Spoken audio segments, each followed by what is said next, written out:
Hello, Bill. Good morning, Matt. Welcome to the DMZ, everybody. A Friday morning DMZ, the way Matt likes it. Fewer chances of surprise. I mentioned going to the yurt last week, right? Yes. I did not go to the yurt. What?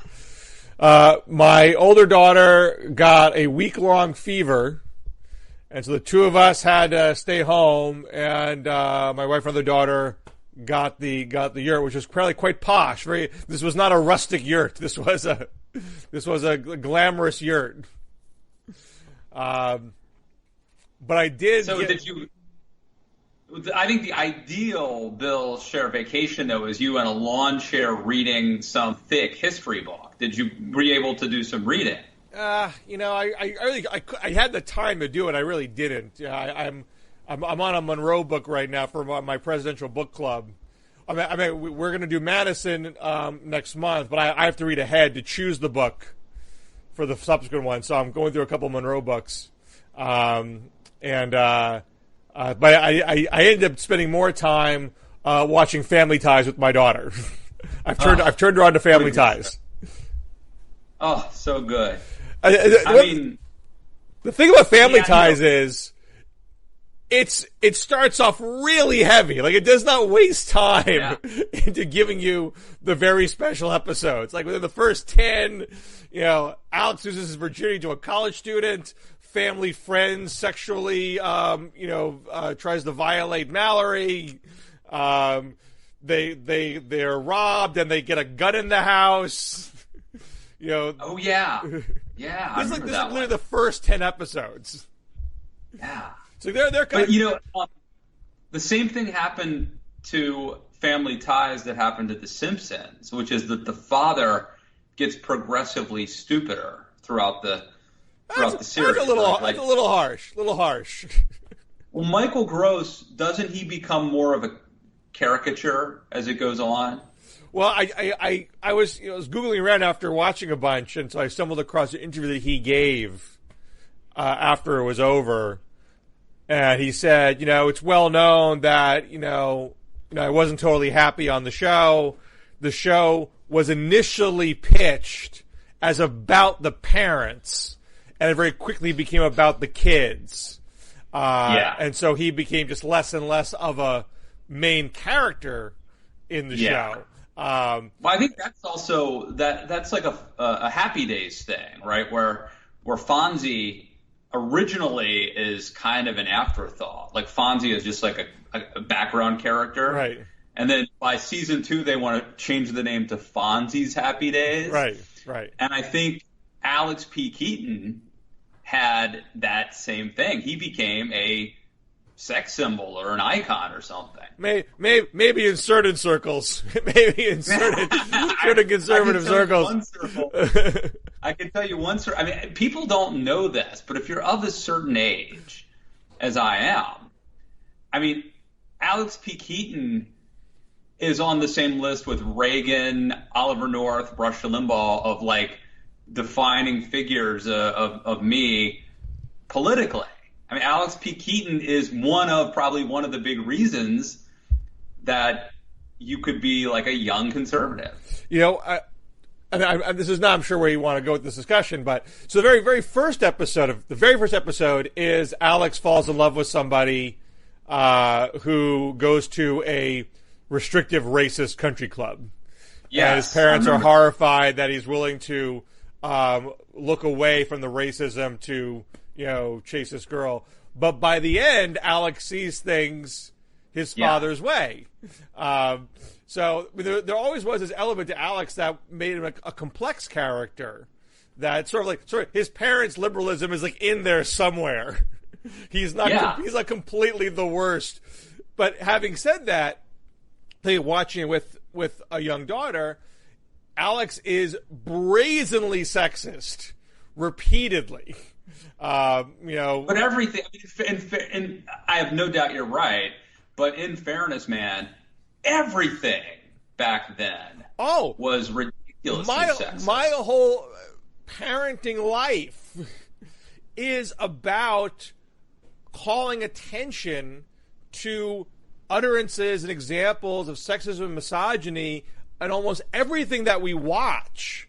Because if I don't, I'm communicating to them that that is normal. And it's not possible for me to, certainly one could say, I'm never going to show my child any media pre 2012 because it's so screwed. Right. Literally almost everything has something in it that's not cool. So you could do that, but even stuff that's more modern, there's still some things. But the choice that we made is like it's out there. They're going to see it. There's stuff that gets picked up, just in conversations at school, and so I need to prepare them and inoculate them and teach them to navigate this stuff. So when it's on, I have to call it out. I think that's good. I don't care. I'm willing to let my kids watch almost anything as long as I'm there with them watching it and we talk about it. Right. Your triggers may not be as sensitive as my triggers on these things. They may be different. But let me throw a different angle at you. That I've talked about this briefly before, but here's one of the things that bugs me. When I was a kid watching these shows, and it wasn't just Family Ties. It could be Cheers, or it could be a movie like Ghostbusters, right, where Bill Murray is basically sexually harassing Sigourney Weaver, right, the whole movie, right, or it could be anything. These were movies put out by liberal Hollywood, exporting their values into my living room, into the living rooms of middle America, selling us on these rules, that these were the rules, that, hey, man, we're all liberated now, fly your freak flag. And then they want to retroactively change those rules. So, like, liberal Hollywood sold us on these rules, these values, these norms, that this was what cool people did, that this was the acceptable, like, modernity. And now, if you bought into the values that they sold you 25 years ago, 30 years ago, you would now be Me Too'd because you accepted the values they told you were cool. Yeah, I wouldn't look at that as Hollywood is primarily trying to set the rules of society. I would say Hollywood is trying to make money. Yes. And they often, they have to make money by partly reflecting society as it is. They can't go outside, the understanding and the norms that we live in, because otherwise people they can't connect with average folks. At the same time, they want to have a level of edginess and escapism and something extra to what is in daily life. Otherwise, it's not an exciting experience to go to the movies or to watch a TV show. And so there are certain pushing of existing norms. That's the part of it that upsets social conservatives. Why you push me out of my comfort zone? But within that, there's also, we're not going to undo everything. If there's a lot of sexism in society, well, that's just going to be what gets into our stuff today, because that's what is commonly understood and accepted, and there's no need for us to undo all of that. Well, this is a big conversation, but I will say I have very fond memories of Family Ties, and the Cousin Kip episode, especially when he starts drinking the vanilla extract. There's a great Funny or Die series called A Very Special Episode, where they take episodes, they cut it down to 10 minutes, what's that? Uncle Kip. Yeah, well, it's Elise's brother. Tom Hanks. So there is a Funny or Die Very Special Episode of that episode, which is quite good. And I will also recommend it's a not safe for work, but the Golden Girls, what they did, is spectacular for a very special episode. So by the way, another not well known, but another Matt Lewis favorite. I still, to this day, if the Golden Girls are on, count me in. Pull up, I'll see the link to that Golden Girls very special episode because it is perfection. Well, listen, Bill. We ended up having 2 boys by happenstance, and I do think that I think that we may be a different family if we had 2 girls instead of 2 boys. It's a different experience. But when we didn't know, I started thinking, like, if we have girls, how do we raise them in this culture to be, the next? Well, back then I would have said the next Margaret Thatcher, not the next Kim Kardashian. But it turns out Kim Kardashian is probably a future Supreme Court justice. So, but I started thinking of how do we, inculcate. Like, I don't think, for example, maybe controversial, I don't think we were going to let, my wife and I talked about this, like, I don't think we would have let our daughter be a cheerleader, but we would have let her be a student athlete, right? So these are the kind of things we started thinking about and then quickly had 2 boys and abandoned really contemplating. But it's great as a parent that you, and I think we all should do this, is to think through parenting and just instead of just letting your kids in front of the TV, yes, give them the opportunity to watch old shows and to see stuff, but also be there to provide like commentary and to have a conversation about it. Well, that's why my comment before about your triggers might be different was not completely about conservative versus liberal, but I think having boys versus girls, like the things that you would feel compelled to point out. This is true, I think, for any family, regardless of what their politics are. Again, I'm not in a household with young boys, so I can't say for sure. But just my sense of it is, even people who are liberal and I think who are trying to raise their boys in a progressive way, you just can't call it everything in your life. There's only there's only so much time in the day. There's only so much energy you have. And the things you're going to say are important to mention. The more subtle things you might let go. Because you think, it's not, I don't have to worry about that. Whereas I feel like every little thing, if I let any little thing slip by without a comment, I'm risking that thing being normalized. And actually at a point now where, my kids are 10 and 7, they do call it out on their own now. This is somewhat of a parenting success, not just me, but also, of course, my partner. They will volunteer with me, that's sexist, that's wrong, that's an insult. So like I feel like I'm sort of pleasantly surprised that it's possible to teach that at a young age. Yeah, my 8-year-old is starting to he's pretty observant. He's starting to pick up on the fact that there is like political correctness out there. Well, that's an important lesson to know. Well, it's a good lesson if you want your sons not to be Me Too'd someday or not to be like drummed out of polite society. But my kids have been somewhat sheltered from liberalism because I try not to be too political, believe it or not, at home, and they've gone to pretty conservative schools. But we were listening to I'm a fan. I like the Beach Boys, Bill.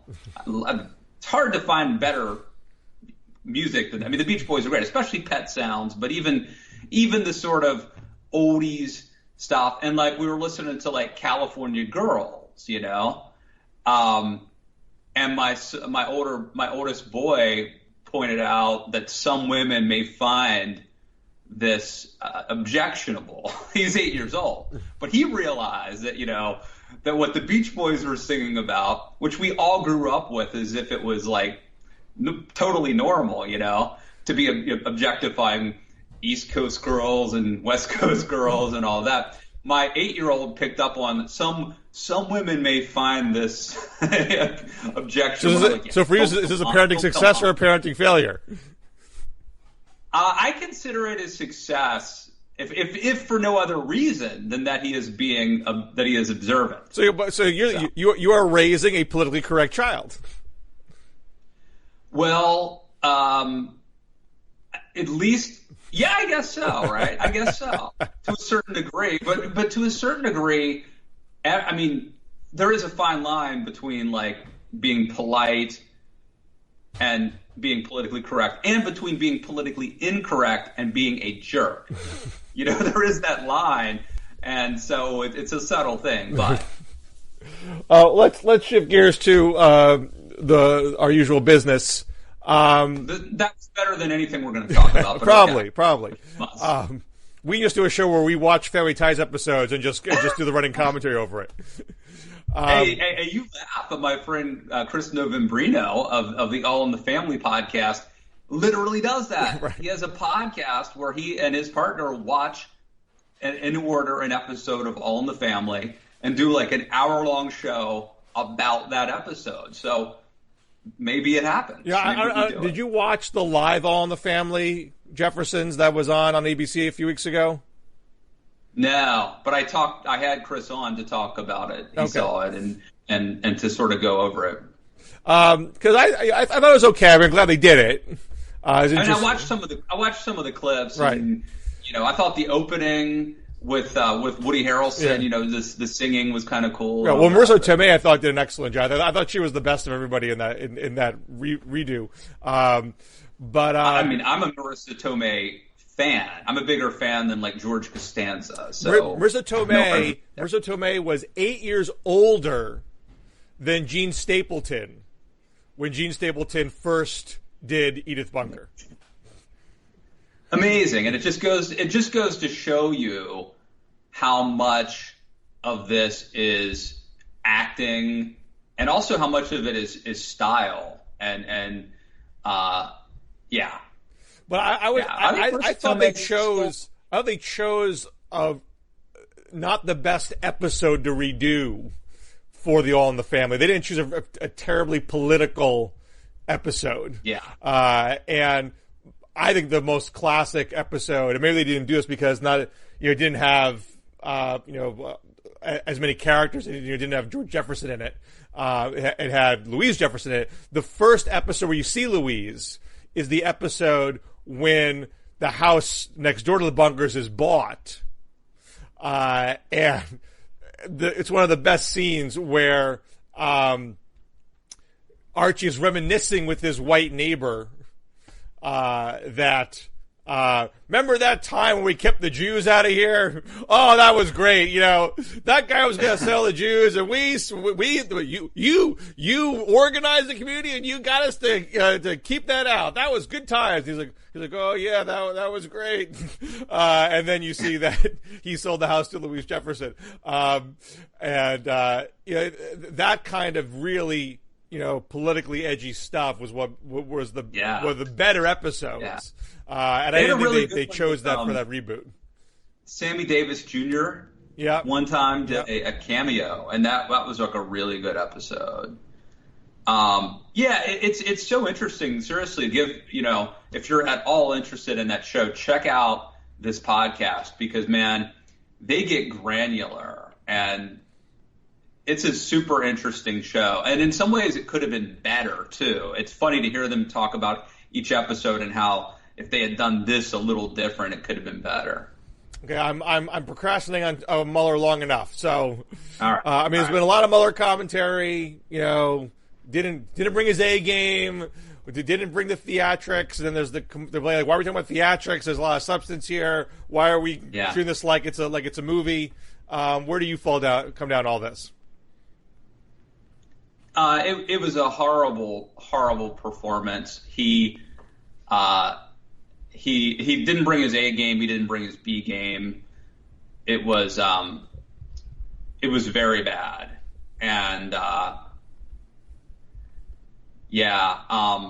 it's definitely a setback. But of course, you could argue that if it staves off Nancy Pelosi, if it gives Nancy Pelosi some cover, maybe it's actually salutary for Democrats. Yeah, in the long run. I don't know. I don't want to be overly cynical about it. I don't know exactly what was discussed privately amongst the top Democrats, but I think what is known is, one, Mueller had no interest in bringing any game at all. He told them specifically, no. I am not going to go beyond the bounds of the report.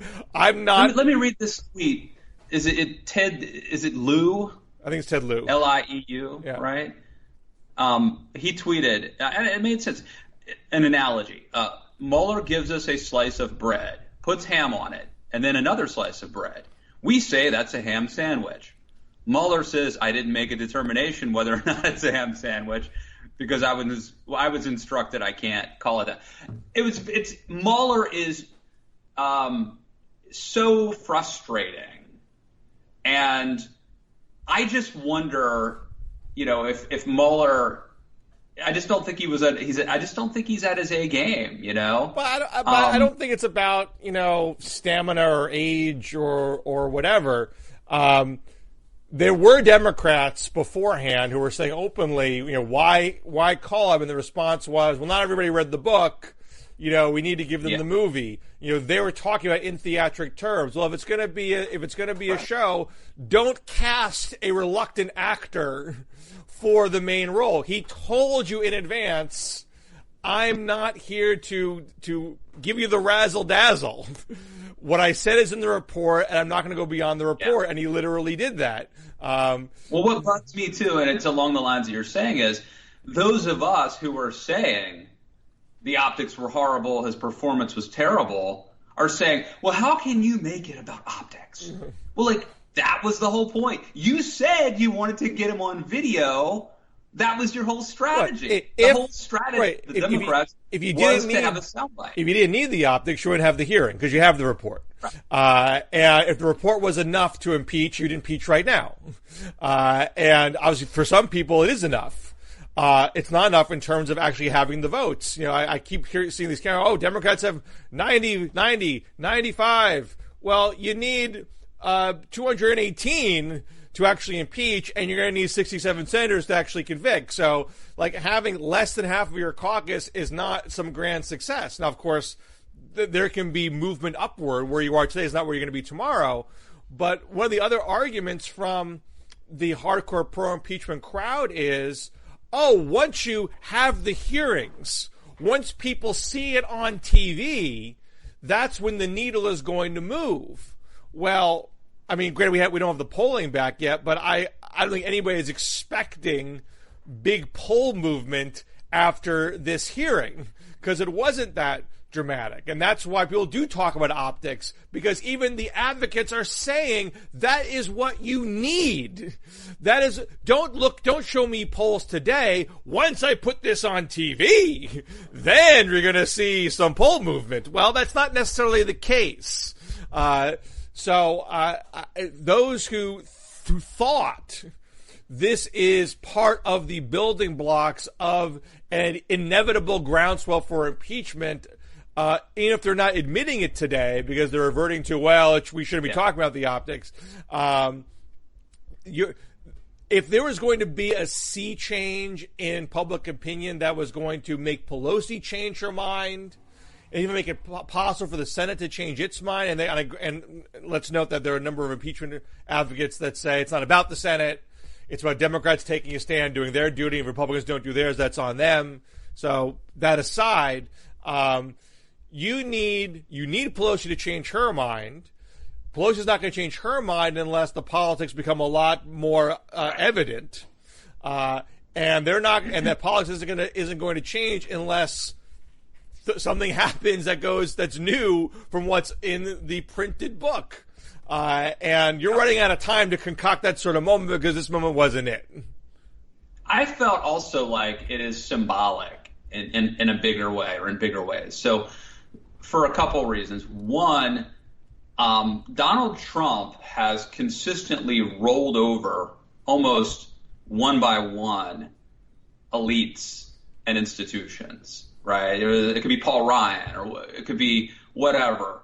Robert Mueller was billed as this hero, as this Vietnam, veteran, very distinguished service, former FBI director, and he looked pathetic, Bill. It was a joke. Trump rolls over one more person who could have stood in his way, one more elite who was shown to be impotent and ineffective at standing up to Donald Trump. The other thing is just the luck of Donald Trump. It's really, this is a guy who was a very serious person who had subpoena power And we know all sorts of stuff about Donald Trump, including the fact that he was still negotiating a Moscow Trump Tower while he's running for president, while he's saying good things about Russia.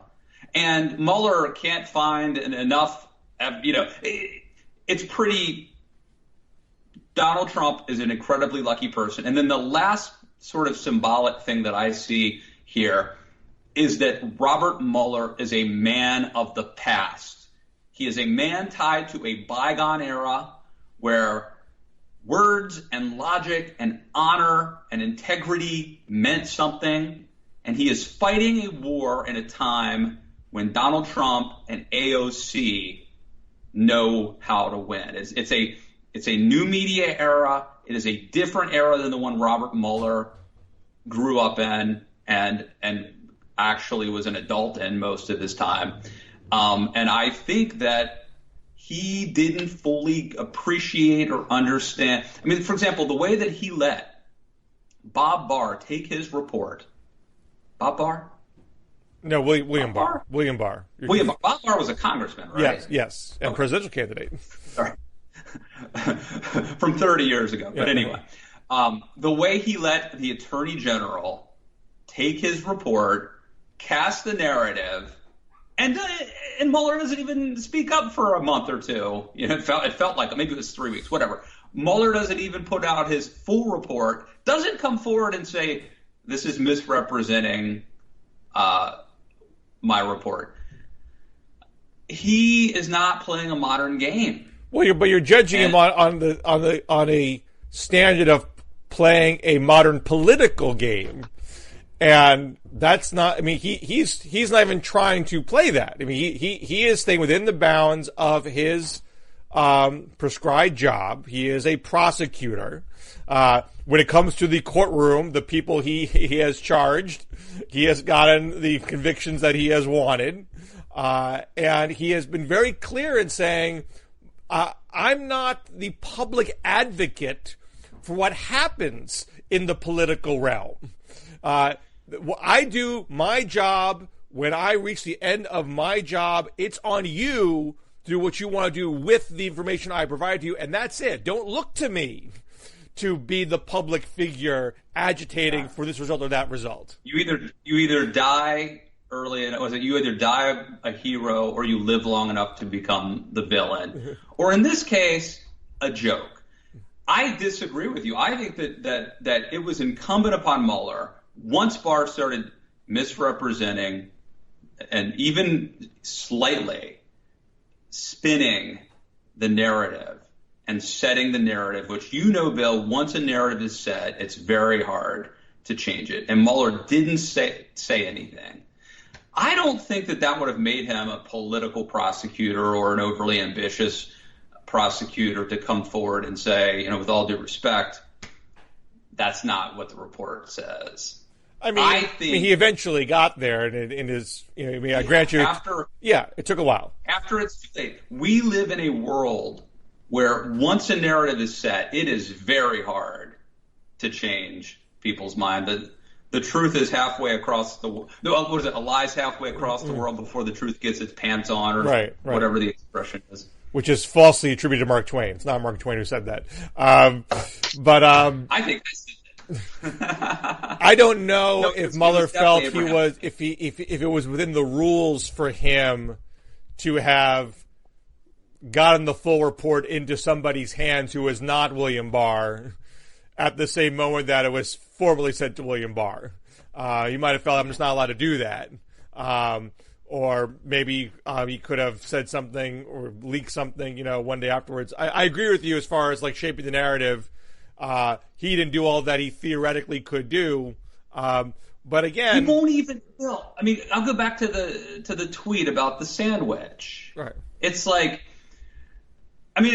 watching the hearings, and not just the hearings, but his press conference or statement from a few weeks ago or whenever that was. Time kind of runs together these days. You'll forgive me. It's basically so you saw the man run out of the 7-Eleven carrying a gun, right? Some people would say that's been alleged. Oh, okay. but there are pictures of a guy running out with a gun. Is he the one that held up the 7-Eleven? We were not able to conclude effectively if that was the guy. Come on. Well, it's so this has to be really frustrating for Democrats, right? Well, okay, to go to your earlier point, look, I don't know if it's frustrating for Democrats. It's frustrating for people who were dead set on impeachment. If you're Pelosi, who is clearly dead set on not having impeachment, anything that's going to take the wind out of those sails is what you want. You don't want Democrats to be fighting about impeachment amongst themselves. Okay. For a year. Part of the reason Nancy Pelosi today is arguing against impeachment is that she knows that based on how Mueller has botched everything up until now, impeachment will be a political loser. But she felt the way before. I mean, she made that clear before the report was even out. I think, forgive me if I risk putting my own thoughts into her head, but just based on her actions, I do think they are in sync. I think she knew, before the report was out, she made a conclusion that whatever is in the report, there is no way you're going to, effectively unite the country around this, and probably no way to effectively unite the Democrats around this, because there are so many Democrats in the House in Trump won districts. So I, Nancy Pelosi, need to disabuse everybody of the concept that this is going to happen. Otherwise, we're going to be down a very bad political road. And now she has been stuck relitigating this argument, and in some way, one of the critics of her from the pro-impeachment crowd is, Pelosi's arguments make no sense. They're incoherent. Self-impeachment. This stuff is just, someone she sounds like. She is making the case for impeachment, and then she says the opposite. She's not trying to make a coherent case. She's not. Right. She is trying to balance a divided caucus. So the folks that want to impeach and don't think she's the enemy, while also not giving those folks what they want. And Bill, you know that I'm Team Nancy on when it comes to her versus the DMZ is a Team Nancy show. When it's her versus the squad, I'm Team Nancy. And clearly she's looking back to history and Newt Gingrich and Bill Clinton, and a recency bias of impeachment suggests that it's a bad idea for the impeachers. But let me ask you this. Let's put the political thing aside. Am I wrong in suggesting that there's enough evidence that one could have concluded obstruction, or how do I put this?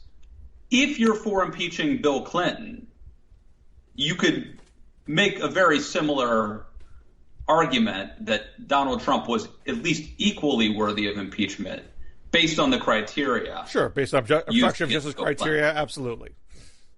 And for some reason, Mueller decided that, maybe Ken Starr is different. Maybe the difference is Ken Starr and Robert Mueller is the only difference. Ken Starr clearly felt like, I have the authority to say I'm going to recommend impeachment to you. Now he was an independent counsel, not a special counsel. He did not report to the Attorney General. So he makes the report to Congress. So there's a substantive difference there. But maybe that's the fundamental difference. But I suppose I don't think there's anything that was telling Mueller to say, I can't indict the guy, but this looks impeachable to me. I suppose he could have said that if he wanted to. But he said, that's not my job. I am not a congressperson. I don't decide what's impeachable or what's not. That is a function of Congress. I'm giving the information so you can make that decision. Now, I wrote a year ago that if Mueller really thought that Trump needed to be held accountable, don't do that, because Congress is not going to impeach and convict considering who is in the Senate. That is a tainted jury pool. Don't go that path. Well, this is what bugs me, because philosophically, I don't even know why we have the executive branch investigating itself. It seems bizarre. Congress should be doing it. Well, they do. That's what oversight hearings are. But they should be. But we can't count on them to do it. They're not. I don't trust Congress to do it. Well, I mean, because partisanship trumps the separation of powers. Look, the whole impeachment process is inherently political. I mean, I get this from the pro-impeachment folks. Congress has a duty to impeach. It's in the Constitution. No, the Congress gives the House the power to impeach. There's no obligation to impeach. It's not like if you see a crime on the street, you are legally obligated to report the crime. The House has no obligation here. They have the choice. And for the founders to do that is to know we are investing this power in a political body. If they want to we need a good Samaritan law. If they wanted to make it non-political, this wouldn't be in Congress at all. You break the law, the police come get you. End of story. But they felt that was not practical. The founders envisioned a scenario where Congress jealously guarded its own power and prerogatives and saw the executive branch to some degree as an adversary in an adversarial relationship. And what has happened now is more of a parliamentary type system where the Republicans now, it would be the same. I think we could probably agree this is not a uniquely Republican problem, but the president's party will defend him. That's their job, blocking and tackling. They see it that way. It's not really their job. We only got about 15 minutes left. I know you have to jump. I think we should talk about what's been going on this week in the Democratic side, particularly between Biden, Booker, and Harris, which you stunned me before the show. Matt, you're a professional. You're a professional political commentator. You should be aware of what's going on in the Democratic primary. So I don't know what you've been doing these past couple of days. I wrote my thesis on what you're about to say. So I'm well aware. It sounds like you were pretty deep in the Mueller rabbit hole the last couple of days, right? Is that a fair? That's my. Right. So as I mentioned, I don't engage in these petty campaign things when we've got a serious talk of impeachment, though. So just to set the stage, Biden got dinged by Harris in the last debate. His poll numbers took a hit in the primary polling, but in the past week, you've seen his numbers inch up a little bit in the Real Clear Politics primary polling average. And actually, Harris has gone a little bit down. I mean, we're talking, a point here and there, not like something wild. But it does seem like there was a floor of how far that was going to drive Biden down. So he's still the front runner, if a weakened one. We've seen a number of polls, national and state, where not only is Biden still leading, but is retaining a very large plurality of the African American vote in Ohio, in South Carolina, and nationally. And still holding a clear edge over Trump in trial heat polling. Not just that he's beating Trump, but he's doing better versus Trump than others. And this is also a time when you had Nate Cohn of the New York Times and Dave Wasserman, who writes a number of places, but this was at NBC's website, saying Trump can lose the popular vote by a good number, 5%, according to Nate Cohn, or he said 5 million votes, according to Nate Cohn. Excuse me if I'm botching it a little bit. But by a larger deficit than 2016, and still in the Electoral College. So that puts the need to, in theory, you could say, don't look at polls are worthless. But if you're going to look at polls, you'd want to say, you better have a really good margin over Trump if I'm going to feel confident you can beat him. Biden is still racking up those numbers despite all that's happened in the past month. So he could have looked at that and said, you know what, they didn't get me, steady as she goes. But instead he is saying, hey, we got a debate next week. I'm on stage with Booker, with Harris, not to mention Julian Castro is also being pretty pugnacious. I'm leaning in now. I'm not gonna wait. I'm not gonna sit back, let them come at me. I'm gonna come at them. Yeah. No. So first, I wonder if the Mueller thing could maybe subconsciously factor in on this, right? I mean, Joe Biden's this old guy. didn't have a good first debate. With or without Mueller, I think his energy level and his sharpness was going to be called into question too. I think he certainly knows he needs to be crisper. But if you're a Democrat, now maybe aren't you a little more worried about the guy who's lost a step or two going up against Trump? Exactly. I mean, as much as Biden has arguably weathered the last debate, a second bad theatrical performance, optics still matter in this world, I think that would be very devastating for him. Absolutely. But so he decided to lean into this first in a positive way. Here is my criminal justice reform plan. I have a plan that is going to reform where we are to reduce incarceration, a stronger focus on rehabilitation and crime prevention, et cetera, et cetera. Cory Booker takes a big swipe at that, essentially saying, hey, congratulations, buddy, for coming around to where the rest of us were, but you were still the architect of mass incarceration with the 94 crime bill, and you haven't renounced that. Biden then comes back, the double blast at Booker. Hey, when you were mayor of Newark, you started with a zero tolerance policy on crime. Your police force was doing stop and frisk. Your police force was investigated by the federal Justice Department. So essentially, where do you get off? Coming at me. Tell you what I did, 20 years ago. This is what you did 10 years ago. And then in a separate appearance at a fundraiser, he's seemingly he made some comments about how he was surprised by Harris and that they were friends, and that he stood with her when she ran for Senate, and that's why he was so surprised. But I got a past that I'm proud of. They have a past that is not so good. They seemingly directed at both of Booker and Harris. So he is inviting confrontation for the next debate. I think that's the safest place to go. He was playing a prevent defense, trying to run out the clock with 3 quarters left to go in the game.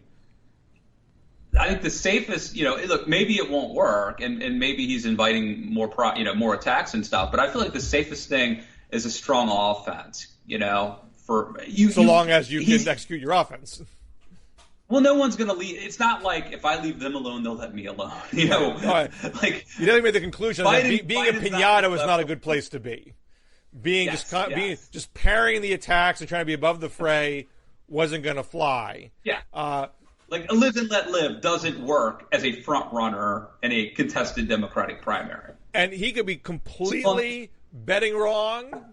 He could not have the capacity to execute. So I cannot predict where this is going to go next week, but it's definitely interesting that he feels that he has enough goodwill amongst African-American voters that he can go on offense against Booker and Harris and maintain that vote. And look, maybe it'll backfire, but I think it's the best strategy. I mean, he's either going to go down. If he doesn't have it, he's not going to win, right? If he doesn't have it, he will lose. He can either go down swinging, trying to make his own luck, or he can be a victim. And he was at the NAACP conference this week and got one of the better responses from the crowd. And the New York Times reporter, I believe it's Wesley Asted, forgive me if I'm botching his name, but he's been covering Biden. He's been covering the African American vote throughout this campaign. He had a piece about Biden's history on crime, which on the whole was not terribly favorable to Biden, although it's still a professionally reported story. But I think the net of it was not making Biden look good. He made a comment on Twitter saying that Biden has a connection with the NAACP crowd, which is older, churchier, and more moderate. That overrides policy. Right. And if that's correct, that. Go on. Well, I think this is I think I specifically have had a problem with this as an analyst and a commentator, but we always have this recency bias, and we're always fighting the last war, and we're trying to learn from history, and sometimes it's a bad thing to do. We're looking back at what happened to Hillary Clinton. And what happened to Hillary Clinton is She was winning with the African American vote in 2008 until it became in 2008 until it became clear that Obama was electable. And once that switch was flipped, Obama gained traction, gained a lot of support from the African American vote, which is obviously incredibly important within the Democratic Party, and that was all she wrote. But Kamala Harris isn't Barack Obama, and Joe Biden isn't Hillary Clinton, and it's not 2008, right? And so we don't know what's going to happen. Yeah, I mean, and I repeat myself, but I'm never going to say I am the spokesperson or the primary analyst for the African American voters of America. It does seem that Harris, Biden aside, has difficulty consolidating the African American vote because there is a faction unhappy with her record as an AG and a DA, and that's more of the younger African American population. So that's a complication for her, separate from Biden. Biden taking 40% or so of the African American is also a massive complication.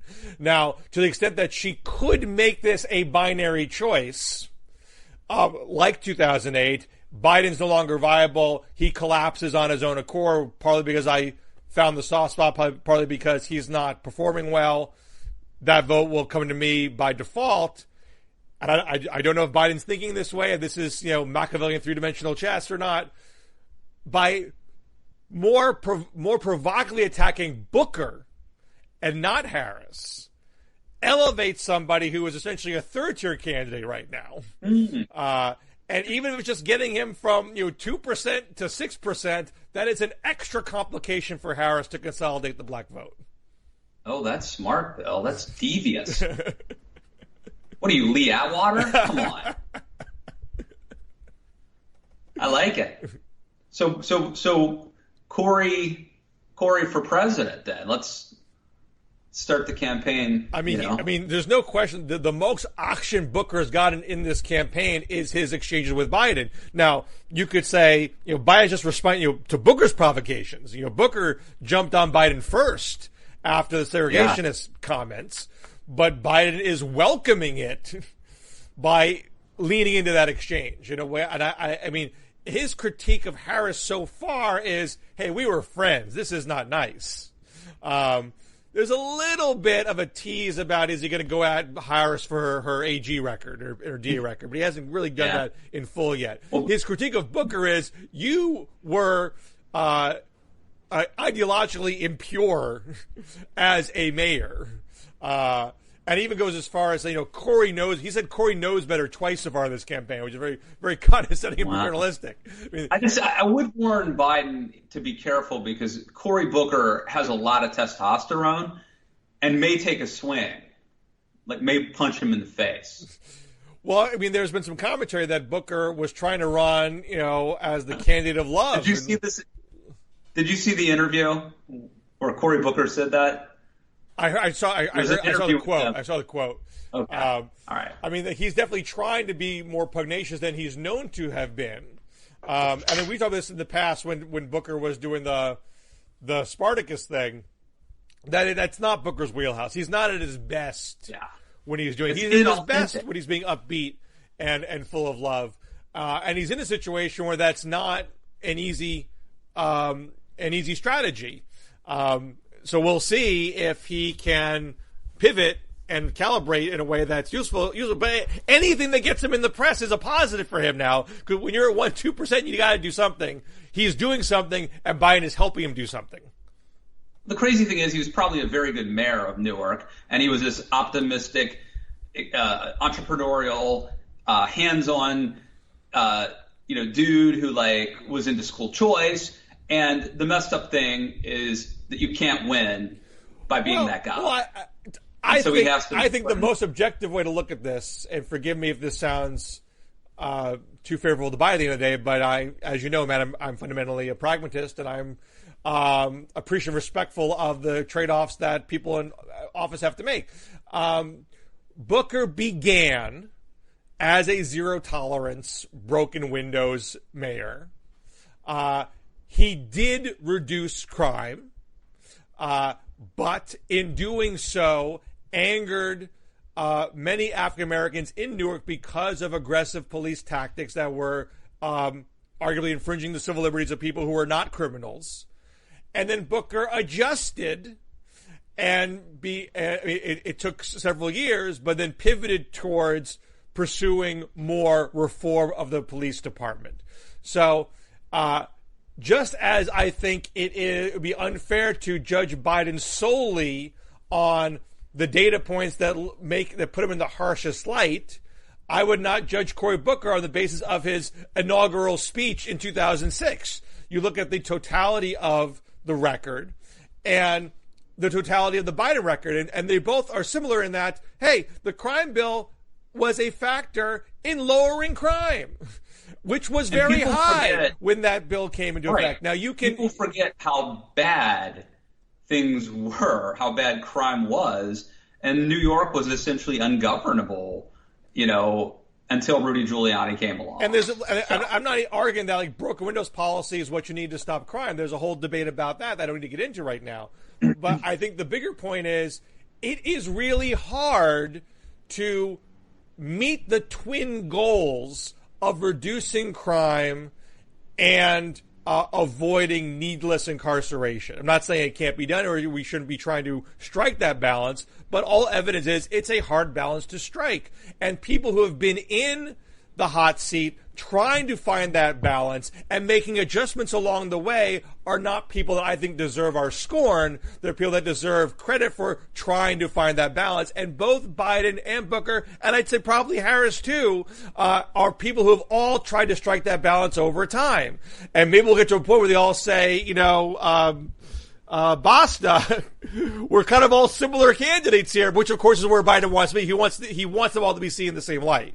So if you can get them to that place, that is a net win for Biden. But I think that's actually the fairest interpretation here. They're all pragmatist politicians who have tried to accomplish both crime reduction and protect civil liberties. All right. Got to wrap it up, Bill, but another award-winning show. Great to see you as always, Matt. So next week's when you're away, is that right? No, I think it's 2 weeks. 2 weeks, okay. So we'll be able to talk post debate. Yes. Oh yeah. Got to do a debate show. Okay. So. All right. Till then, my man. Take care. Thanks, guys.